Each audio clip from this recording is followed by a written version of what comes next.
रात के 8 बज चुके हैं और मैं हूं आप सभी का अपना शावेज़ मलिक और हाज़िर हूं आप लोग के सामने फिर से एक क्राइम की कहानी को लेके, एक क्राइम की घटना को लेके।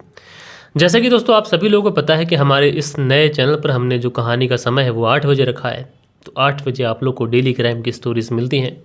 तो आप लोग अगर पहली बार हमारे चैनल पर विजिट करके आ गए हैं तो आप लोग इस चैनल को ज़रूर से ज़रूर सब्सक्राइब कर लीजिए और साथ के साथ बेल आइकन को भी ज़रूर प्रेस कर लीजिए।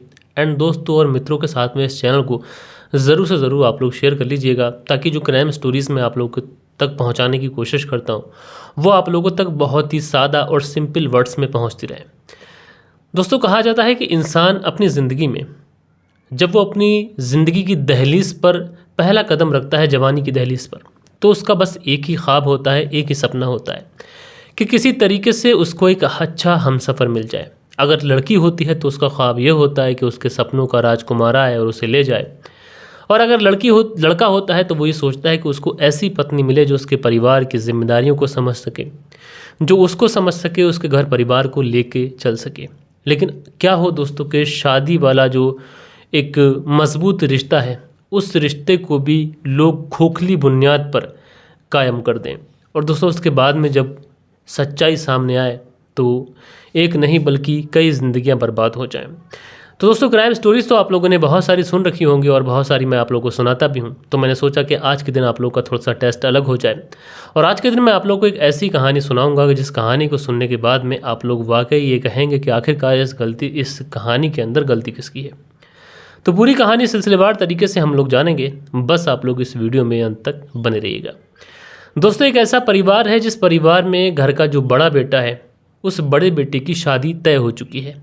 घर परिवार में शादी की तैयारियां चल रही हैं, पूरा ही घर बहुत ज़्यादा खुश है। और दोस्तों हो भी क्यों ना, क्योंकि इनके जो बड़ा बेटा है उसका रिश्ता कई जगह इन्होंने देखा था लेकिन उसका कहीं पर ठीक जगह रिश्ता लग नहीं पाया था। लेकिन फाइनली उसका रिश्ता लग गया था और उसके बाद में उसकी शादी की डेट आ गई थी।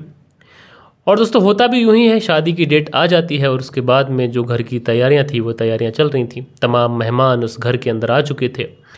बारात निकलने में अभी समय था क्योंकि दूल्हा जो था वो तैयार हो रहा था। अब मुस्लिम रीतो रिवाज से शादी होनी थी क्योंकि मुस्लिम परिवार की कहानी है, तो सेहरे वगैरह सब कुछ हो चुके थे और उसके बाद में बस इंतज़ार था, तो इस एक बात का इंतज़ार था कि जो कोई मेहमान है वो बस तैयार हो जाए, बस लगी हुई है, उसके बाद बारात चली जाएगी।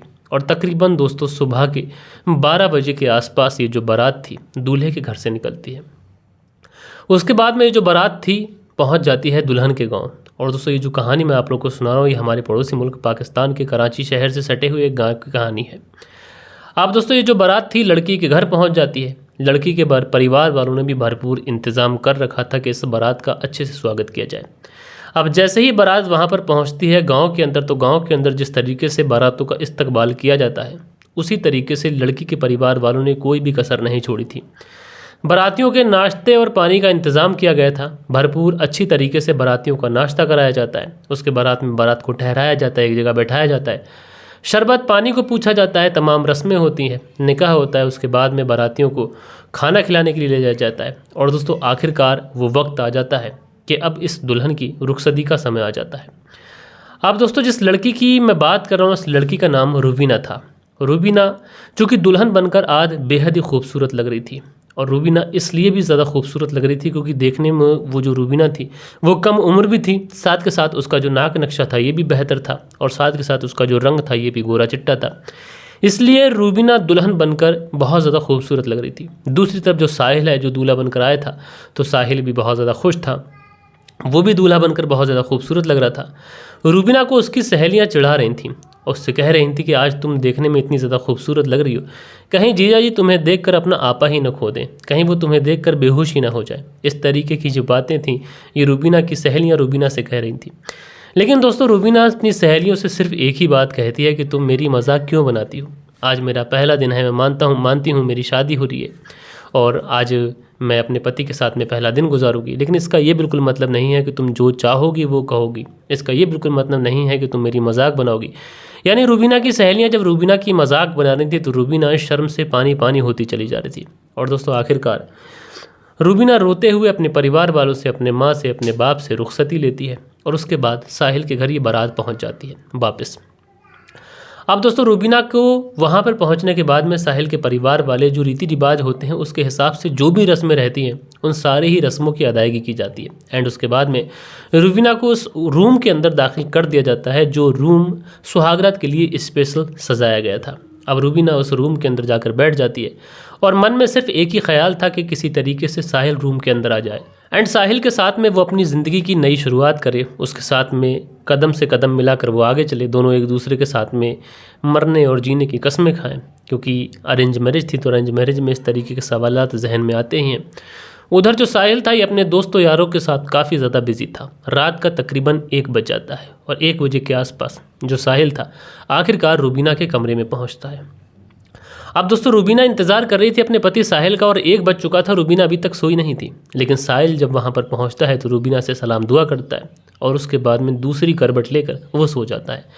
रूबीना बेचारी इसी इंतज़ार में थी कि कब उसका पति उठे, कब उसका पति उसका घूंघट हटाए। बैठी रहती है, कब सुबह हो जाती है उसे कानो कान खबर नहीं लगती। अब रूबीना के जहन में तमाम तरीके के सवालात आते, तमाम तरीके की चीज़ें रूबीना के जहन में आ रही थी, लेकिन रूबीना अपने पति से पूछ भी तो नहीं सकती थी। फिर रूबीना के जहन में यह आता है कि चलो हो सकता है कि उसका पति आज थक गया हो, शादी वाला दिन था। अमूमन शादी वाले दिन में इस तरीके की थकावट हो ही जाती है, तो हो सकता है कि साहिल आज थक गए हों तो कल से नॉर्मल हो जाए। अब दोस्तों उसके बाद में जो लड़की वाले थे वो दुल्हन को लेने के लिए आ जाते हैं, क्योंकि मुस्लिम समाज में मुस्लिम रीति रिवाज के हिसाब से दूसरे दिन ही लड़की की विदाई हो जाती है एंड उसके बाद में लड़की अपने मायके चली जाती है। अब लड़की मायके पहुंचती है तो वहाँ पर उसकी भाभियाँ वगैरह कुछ पूछती कि रात क्या कुछ हुआ, तो रूबीना जो थी वो कहती है कि सब कुछ बहुत ठीक हुआ, सब कुछ बहुत अच्छा हुआ। यानी रूबीना अपने पति के उस राज पर पर्दा डाल रही थी। एंड उसके बाद में आखिरकार जो साहिल था तीसरे चौथे दिन को वो रूबीना को वापस लेने के लिए पहुँच जाता है। उसके बाद में रूबीना साहिल के साथ में ससुराल आ जाती है। एंड दोस्तों रूबीना साहिल के साथ में ससुराल आ चुकी थी और आज के दिन रूबीना का जो सब्र था ये सब्र टूटा जा रहा था। रूबीना सोच रही थी कि आज उसका पति साहिल आएगा और उसके बाद में हम दोनों एक दूसरे के साथ में इंटीमेट होंगे और एक नई ज़िंदगी की शुरुआत करेंगे।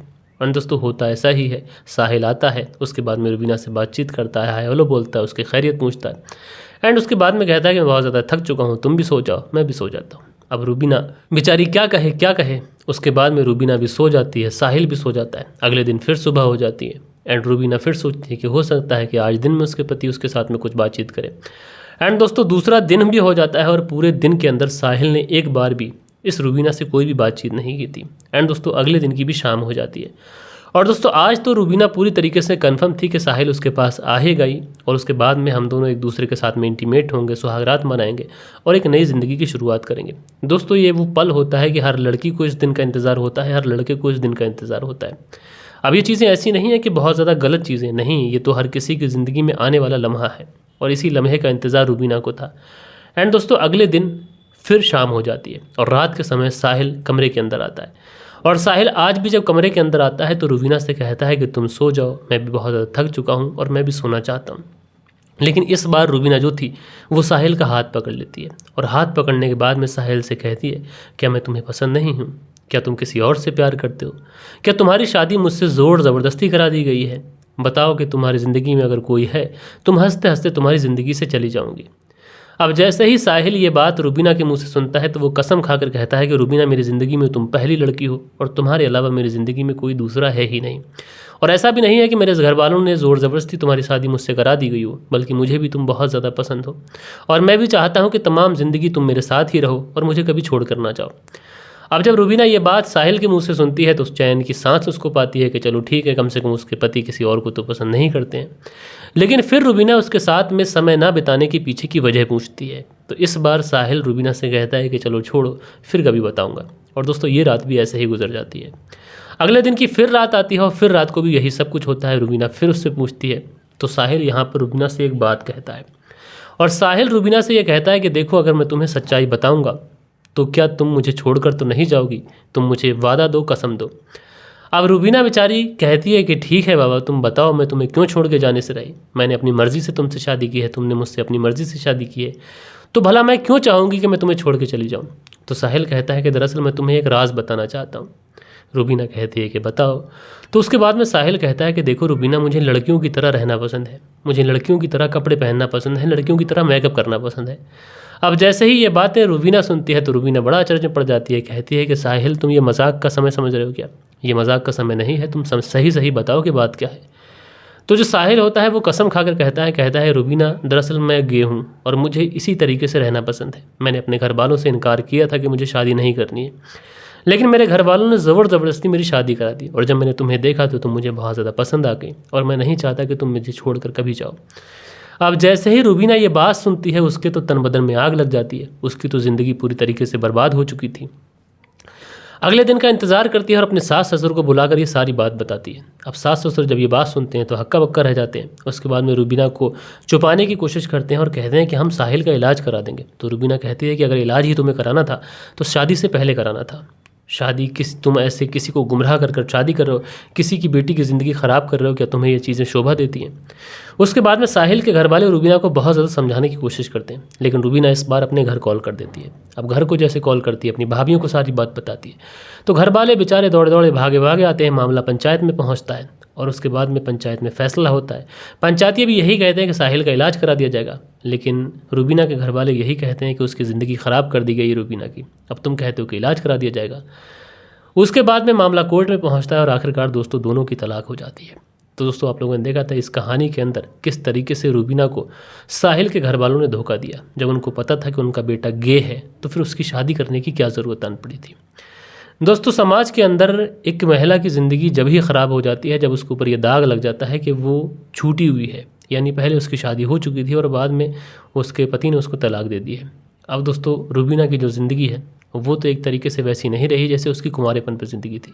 अब भला रूबीना से कौन शादी करेगा? अगर कोई करेगा भी तो क्या उस तरीके का लड़का उससे शादी करेगा? दोस्तों आप लोग अपनी राय नीचे कमेंट्स बॉक्स में दीजिएगा।